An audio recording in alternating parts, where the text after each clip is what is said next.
You've asked for it, and if my viewers ask for something, I will deliver. Zirkzee versus Southampton. Without any further ado, let's analyze.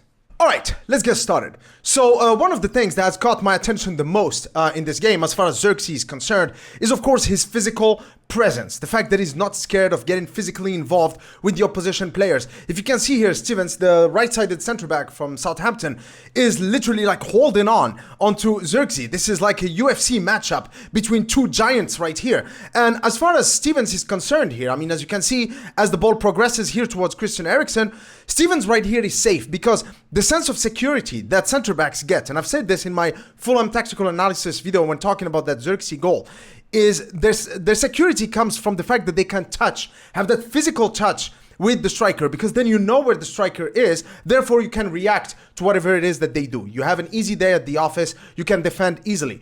But here what Zirkzee is going to show and what makes him special is not only his physicality, but his ability to anticipate situations. So here he anticipates where the ball from Eriksen is going to come, and then he makes a move beyond Stevens, and then in a split second, he's able to have an opportunity at goal. It didn't go in, but it was really close. And actually, just one note about Zirkzee, I think he's had like 4 or 5 clear-cut chances in the past 4 games.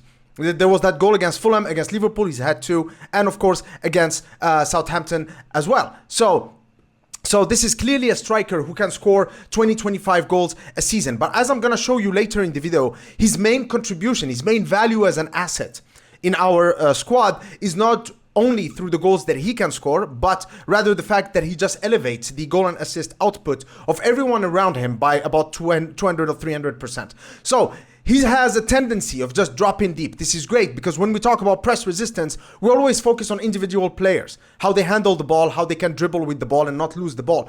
But we don't talk about it as a system. Having a system where you have strikers like Zirkzee, who just drop into space like this and become an option for the defenders, just allows us to have more control. So here Zirkzee comes in, lays the ball towards the Ligt over there, and again, another UFC tussle. And this is Bednarek, the left-sided centre-back from Southampton. Look how far off he is. And in this clip, we really don't see the full extent of that. I'm going to show it to you in a clip later. But this has been a recurring theme every time Zirkzee has played, every time he's been on the pitch for Manchester United and for Bologna as well. And then as soon as he gets rid of Bednarek, what he does is just beeline towards the opposition box so he can be available to receive cross. That's perfect center forward play by Zirkzee right there. The fact that he drops deep also puts him in these kind of positions where he's in a good position to be able to link up with Marcus Rashford. So Marcus Rashford, instead of running with the ball, which can be, you know, slower and also at risk of losing it if he gets tackled by the opposition, he can just play off Zirkzee.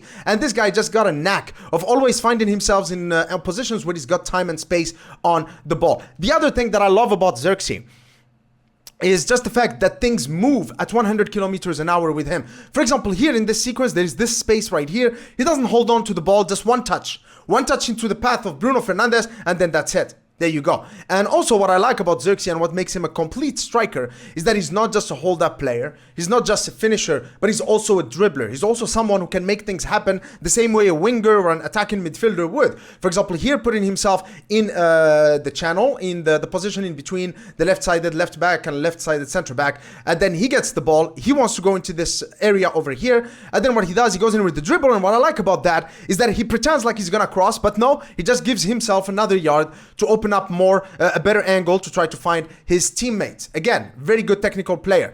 What I like also about this sequence here and what it highlights is the steel and swagger that make up what Zirkzee is as a player. Okay? Basically what he is, his balance and his strength just allows him to hold up the play, but what makes him even harder to defend against is of course his technical ability. The guy moves like a ballerina. Look at that, he asks for the ball, another physical tussle, but then just look at his feet, quick-footed, he knows how to protect the ball, and he's just at ease technically. And of course, nothing demonstrates, oh my god, why is my plus sign right in front of that? Anyway, nothing really demonstrates his technical ability better than this nutmeg right here, right in the center of the frame. And by the way, guys, just a little note. Some of you have asked me to do watch-along live streams. The main reason, there are 2 reasons why I don't do them, why I don't think it's a good idea. First of all, is because every time I watch Manchester United, I'm actually working and I'm just focused on the game. So live stream, I'm not really going to be interacting with you guys as much, right? But still, that's something I can work on. The real reason I'm not going to do that is that my reactions are wild. if some of my reactions, if you've picked on some of my reactions 24 hours, 48 hours after a game, don't dare to imagine what my reactions are like when I'm actually watching the event unfold for the first time in front of my eyes. This event really got my wife scared. She was knitting right next to me. She was like, what the hell is wrong with you, man? And come on, guys. Come on, this nutmeg, it just fell from the sky. Beautiful play by Zirkzee. And what I like about this is just, it participates in keeping that tempo up, because a lot of the players who don't have his technical ability would have just given their back to the defender, tried to shield the ball, and maybe just play it here to Lisandro Martinez or Dalot and keep it safe. But with that nutmeg, we keep the ball going, we got the momentum, and then with this pass right now, we go from being somewhere far from the pitch into being in a situation where Amad Diallo can provide an assist or shoot on goal. And that's what makes Zirkzee such a potent asset for us in the squad. And now this sequence right here is just the culmination of everything that I have said up to this point. Here Mazraoui's got the ball, and I'm going to talk about him in a minute, but Bruno Fernandes is clearly pointing at Zirkzee as the better option. Mazraoui knows this, and that's what he's going to go with. So now Mazraoui comes in towards Zirkzee. So Zirkzee is going to hold up the ball, but notice how Mazraoui is not stopping. So what we have now is that as Zirkzee is using his body and his technique to kind of hold up the play, this is Bednarek again, the left-sided centre-back, because the worst thing for a defender is to defend against players like Zirkzee. Because what you want as a centre-back, and I've said this earlier, you want a striker that doesn't move, that you always know where they are. But these strikers like Zirkzee, who move everywhere, cause you all kinds of problems. Because if you follow them, as Bednarek did, you open up spaces. And the defensive structure of your team is compromised. If you don't follow them, then these players create numerical superiority in these areas, which makes it harder for your team to gain the ball back and gain any control over the game. But also it means that they can just turn and run at you, which also is one of the defender's worst nightmares. So here what happens is that with Mazraoui carrying on his run, Zirkzee literally has created this space that both Kobbie Mainoo and Mazraoui can exploit, as you can see. And all Amad needed to do is to just open up his left foot and just place a ball in here. Had he done that, most likely Mainoo would have been straight on goal. And even if Stevens came and got dragged towards Mainoo, Marcus Rashford would have made a run right here. Him and Sugawara, probably Mainoo could have put a pass into the far post over there, but it doesn't matter. What matters here is that Zirkzee has created space that Manchester United could have exploited better. Had Amad Diallo, I'm not criticizing him. I'm of course very happy with him. I think he has improved a lot and he's a joy to watch. But sometimes, I've mentioned it in the game against Brighton, sometimes he just needs to keep it simple and just play a little faster. And here, of course, this was a great opportunity, and this is what Zirkzee brings. Okay, this is what he brings. He's a space creator. With his hold-up play, he just attracts people around him, opposition players around him, providing space for his teammates. And here's another thing. Again, this is you can see how the Southampton defensive line is compromised again, because Zirkzee is not just standing here as a focal point, but rather he's actually always been wanting to get involved in the play. This creates this space, of course, for Garnacho, and then of course he knows exactly what he's gonna do. And so this is the thing about Zirkzee, is that not only can he score goals and make assists himself, but I think that the output, the goals and assist outputs of players like Garnacho and Rashford and Amad and Bruno and Hojlund are all going to increase, by 150, 200, 300% over what we've seen last season. So this is what makes him such an amazing asset in our squad. Alright, now some of you have asked me to talk specifically about whether Zirkzee and Hojlund can play in the same team. After all, Hojlund has had a successful first season at Manchester United. We've seen that goal he scored against Arsenal in pre-season before his injury. So yeah, we're all looking forward to seeing Hojlund in a Manchester United shirt again. But of course, Zirkzee is good. So obviously, you can expect them to compete for the same number 9 spot. But is there a possibility to see both of them playing together in the starting lineup?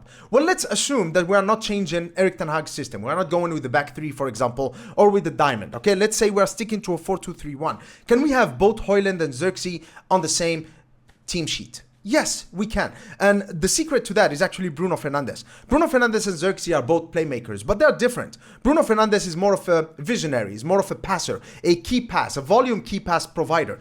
Therefore, we can assume that Bruno Fernandes is the kind of player who thrives whenever he has space and time on the ball. This makes him suited to play either slightly on the left, like a wide-sided playmaker, or slightly on the right in a Kevin De Bruyne / Odegaard role, kind of like a withdrawn playmaker, someone who just attacks, the half spaces and provides balls into the box, or from the left-hand side, someone who cuts in onto his right foot and shoots. We know that Bruno Fernandes definitely can shoot. And Zirkzee is more of a playmaker who actually draws the attention towards him. Because of his ability to play in tight spaces, he actually provides spaces for other players, players like Hojlund, Bruno Fernandes, and an explosive winger, someone like Garnacho or Rashford, to exploit in behind the lines. Therefore, we can actually stick to the 4-2-3-1 that we are using currently by just sacrificing one of the wingers that we currently use, preferably someone like Amad Diallo, because he would be redundant. He's also a playmaking winger.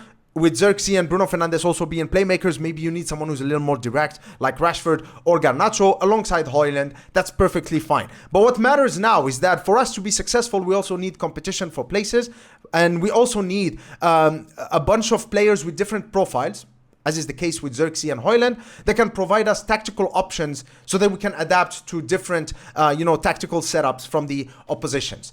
All in all, Zirkzee already looks like an astute sign-in for Manchester United. I'm really excited. Can't wait to see him again in a Manchester United shirt. What do you guys think about his performance against Southampton? Until next time, cheers.